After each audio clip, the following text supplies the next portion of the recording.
Marcus Aurelius, the philosopher king, once said that the strength of the mind is what truly makes us invincible. But how do we forge this invincible strength of mind? How do we build a rock-solid will? Well, in today's episode, we are going to look at some ancient Stoic exercises that will help you to build your iron will. Let's get started. Exercise No. 1. Practice saying no. One of the key ways to exert our will is to say no to things we do not want. It is to set boundaries and stick to them. Seneca said, "He who is everywhere is nowhere." When we say yes to everything, we end up committing too half-heartedly. Instead, we should carefully consider every request and commitment, and ask ourselves, does this align with our goals? Does this bring us closer to what we want to achieve? If the answer is no, then it's time to politely decline. By practicing saying no to small things, you'll be able to say no to bigger things. 2. You'll be able to protect your time, energy, and focus. And that's how you build an iron will. Exercise number 2. Embrace discomfort. The Stoics believed that the key to building strength is by putting ourselves in uncomfortable situations. This is the idea behind the Stoic exercise called the art of discomfort, or the art of not giving in.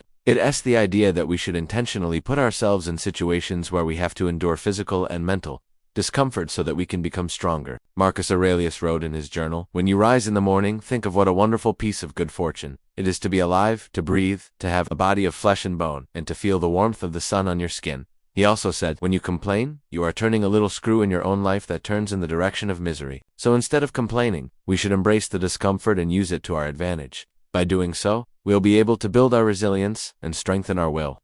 Exercise number 3. Meditate on death. The Stoics believed that one of the best ways to live a virtuous life is by constantly meditating on death. By thinking about our own mortality, we are reminded of how precious life is, and how we should make the most of it. We are also reminded of how insignificant our problems are in the grand scheme of things. Seneca said, "We're like a football tossed up in the air by the gods, delighted when they see us caught up in their game, quite ready to be thrown away when we've outlived our usefulness." So whenever you're feeling overwhelmed or stressed, take a moment to meditate on death. Ask yourself, will this matter in 10 years? Will this be a problem in 50 years? In the context of eternity, our problems become much smaller, and we are able to deal with them more effectively. And that's how we build an iron will. By practicing these exercises, you will be able to build an iron will that will help you to overcome any obstacle. Remember, it's not about avoiding obstacles, but rather about having the strength and the will to overcome them. Thank you for watching, and I'll see you in the next video.